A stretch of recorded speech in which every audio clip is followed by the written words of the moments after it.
Encuentro con Correa y con Maduro que se los presento inmediatamente. La verdad es que la Cumbre de las Américas deja una cosa clara: no hay que hacerse ilusiones con el restablecimiento de relaciones. Y no lo digo yo, lo dijo el propio Raúl Castro en la cara impasible de Obama. Y lo dijo la violencia con que actuaron las turbas trasladadas a Panamá. Actuar nada espontáneo, sino todo lo contrario, fríamente calculado.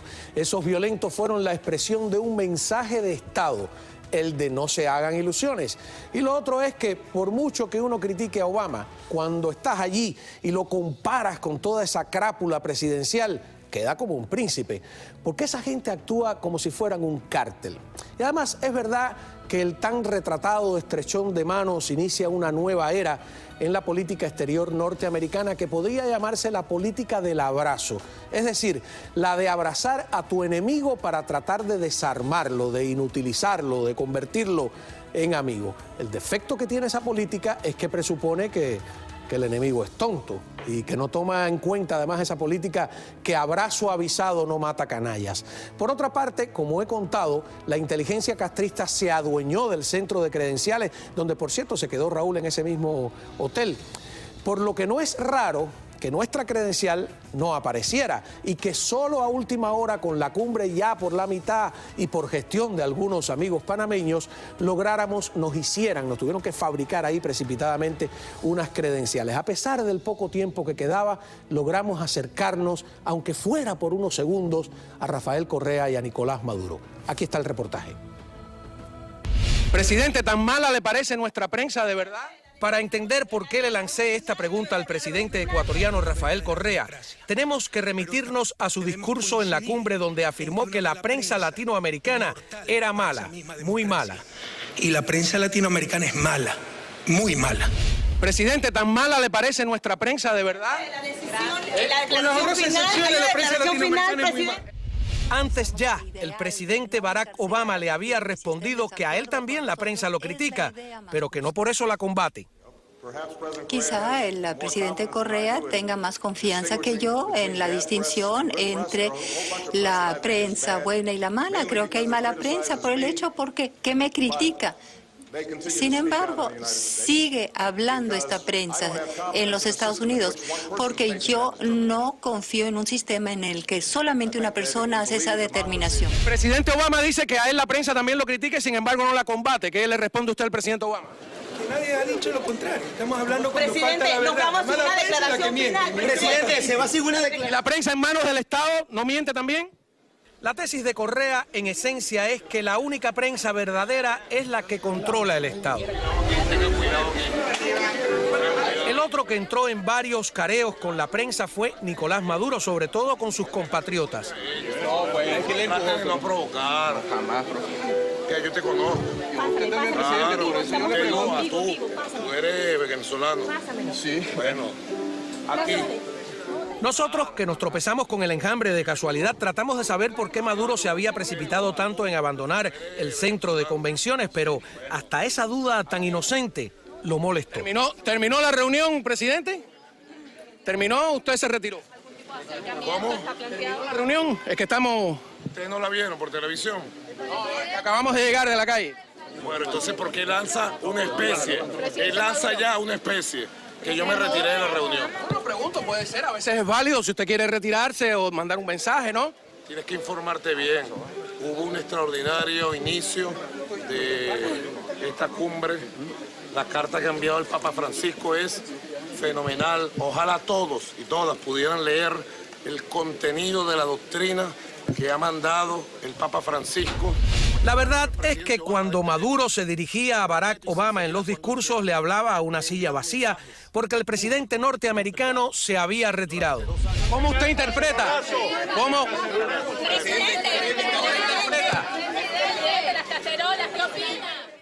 Bueno, es una lástima que no pude seguir porque ahí mismo ya desapareció, no nos permitieron salir. La pregunta que yo tenía para Nicolás Maduro se las voy a contar en solo segundos, pero primero quiero presentar a mis invitadas de esta noche. María Huerlao, directora ejecutiva de Archivo de Cuba, que estaba ahí presente en Panamá. Bienvenida aquí al programa. Gracias. Tienes que contarnos de ese evento tremendo, fue un exitazo con tantos expresidentes y que tuvo un impacto, pero que bueno, estaban pasando tantas cosas que no pude estar allí, así que quiero que me lo cuentes. Y también a Yusmila Reina, periodista independiente, miembro de UNPACO. No sé si te molesta que diga que eres esposa de José Daniel Ferrer. No, para nada. No, pues tú sabes que hay por el problema feminista de que las mujeres no quieren que las presenten como la esposa de, que tienen su propia identidad, y tú, por supuesto, la tienes como mujer combativa, para usar esa palabra. ¿No? Y estabas allí también, en ese foro donde no les permitían a ustedes hablar, y quiero después que le expliques al público si tengo yo o no razón en pensar que ustedes ganaron una batalla, porque la ganaron completamente, ¿no? Pero primero, ¿qué le quería preguntar yo a Nicolás Maduro en ese momento? La pregunta era la siguiente, que es una lástima que no pude hacer.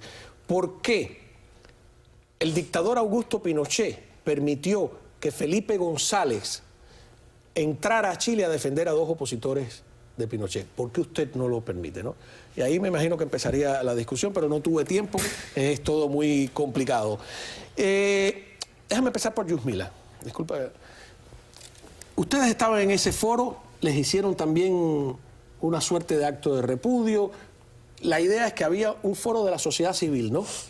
Y ahí estaban presentes ustedes, y el gobierno cubano no quería que ustedes estuvieran, o sea, estaba exigiendo que ustedes fueran expulsados de allí.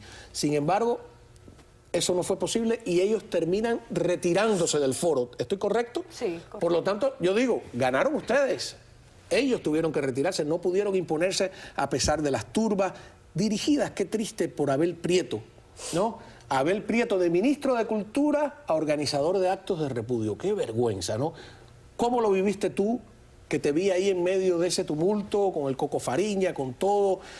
Me imagino, además, temerosos de que les dieran un golpe, que pasara algo. ¿Cómo fue? Sí, bueno, primero decirte lo primero, sí perdieron, ¿no? Perdieron porque no recibieron el apoyo, a no ser algunas excepciones de algunos latinoamericanos comprometidos, y cuando se dijo, bueno, ¿quiénes quieren dialogar? Porque no querían, y se quedaron solos, y finalmente pudo hacerse el foro de gobernabilidad democrática y hacer, por supuesto, cumplir su objetivo, que era presentar el informe de las 350 palabras a los jefes de Estado y de gobierno. Y en cuanto al acto de repudio, bueno, fueron 3 días realmente de mucha violencia verbal, de mucha presión psicológica y también de violencia física, como lo vimos finalmente. Estamos acostumbrados en Cuba a este tipo de cosas, sobre todo los miembros de la Unión Patriótica de Cuba, precisamente por el activismo que desarrollamos. Estamos también acostumbrados a los asaltos a la vivienda en horas de la madrugada. Y son cosas que, como quiera que sea, uno se tensiona, pero ganamos también porque se reveló la real cara de la dictadura cubana y que no están dispuestos a ceder ni a dialogar. Y por supuesto nosotros tenemos alternativas ante eso, que es mantener el activismo dentro de la isla y seguir conquistando pueblos hasta lograr la democracia y la libertad de nuestro país. Qué bien. Ahora, María, tú tuviste un acto que a lo mejor no fue tan movido, ¿no? Pero tenía un nivel político tremendo, porque tú venías precedida por haber logrado... primero, la firma de 22 presidentes condenando lo que ocurría en Venezuela, pidiendo la libertad de los presos políticos venezolanos, y tenías allí un grupo de expresidentes, entre los que estaba José María Aznar, a quien, por cierto, ponen en un panfleto que regaron. ¿Lo viste el panfleto? Regaban por todas partes, que decía mercenario, y ponen a Rosa María para allá con Aznar, como si Aznar fuera, qué sé yo, un delincuente que está buscado o algo así. Ese foro, tengo entendido que tú fuiste aplaudida de pie, que fue tremendo. ¿Cómo? Bueno, lo de Aznar y los vicepresidentes fue un esfuerzo aparte a este foro que se llamaba La Otra Cara de la Moneda, pero sí había 2 expresidentes, Osvaldo Hurtado de Ecuador y Andrés Pastrana de Colombia, que no llegó porque estaba en el evento de Venezuela, me parece. Estaba pidiendo la libertad de Ledesma y de... Sí, se trataba de los países del socialismo del siglo XXI. Estaba Pedro Joaquín Chamorro representando a Nicaragua. El periódico La Prensa, hijo de la expresidenta. Exacto. Diego Arias, que fue embajador de Venezuela en la ONU, representando a Venezuela. El senador Carlos Pablo Klinsky de Bolivia.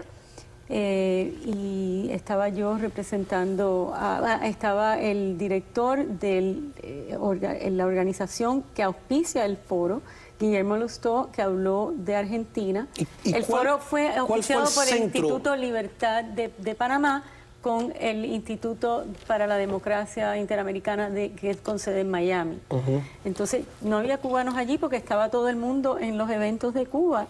y yo estaba un poco preocupada pensando... ¿A qué conclusión llegaron? ¿Cuál fue el mensaje de Bueno, se de esos firmó eventos? un mensaje, finalmente, una declaración pidiéndole a la OEA que se respetaran los principios de la Carta Interamericana Democrática, que para empezar ninguno de esos países debió haber estado porque no cumplen con los requisitos de la propia Carta. Su artículo 19 dice que donde se interrumpen la democracia, como se ha pasado en estos países, no pueden participar. Yo también leí que Lizardo Sánchez Santa Cruz me dio una resolución de uno de los foros donde lo primero que se exige es democracia. Y otra cosa que no le salió tan bien al gobierno cubano, aunque hay una interpretación de que lo hicieron a propósito, también podría ser, es que no hay una resolución final de la cumbre, porque trataron de meter el tema de Venezuela como preámbulo. Exacto. Y la cumbre se fue sin resolución. Hay quien cree que eso en el fondo estaba a propósito porque así no hay un compromiso democrático y se queda nada más el tema de la mano. Yo le pregunté a algunos de los opositores que estaban ya al irse ayer mismo cuál era su conclusión, ¿no?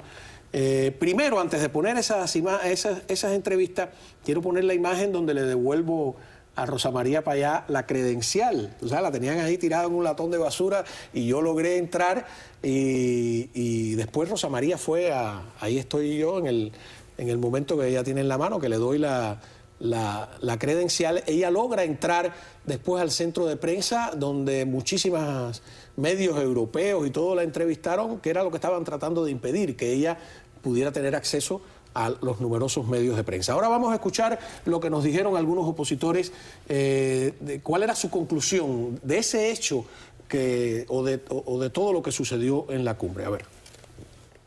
Raúl Castro, aunque le haya estrechado la mano al presidente Barack Obama, no va a cambiar. Si no tiene intención de cambiar su política, pues en Cuba no ha pasado nada, no hay cambio alguno, puesto de que aquí en esta cumbre sabía bien que se iba a estrechar la mano con el presidente de los Estados Unidos, pues nada, tenía su turba paramilitar organizada por él para que boicoteara, para que irrumpiera esta cumbre y le diera otra imagen que no era la real. Los latinoamericanos fue los que defendieron la causa de Cuba. Yo creo que eso es muy importante, pero aquí me ayudó y se solidarizó conmigo desde el botón hasta el gerente del hospital. Yo pienso que, del hotel, yo pienso que es importante que ellos hayan visto en vivo lo que nos ocurre a nosotros dentro de Cuba y creo que eso fue un gran error del gobierno cubano. Lo que es esperanzador es la reacción de la sociedad civil latinoamericana, clara y específica en que los cambios tienen que ser para la democracia y en que tienen que darse a partir del diálogo, a partir de la inclusión y no aplicando la fuerza de un solo grupo. Muy bien, tenemos mucho más que hemos traído de la cumbre de Panamá. Vamos a una breve pausa, regresamos aquí enseguida en El Espejo. Este programa es presentado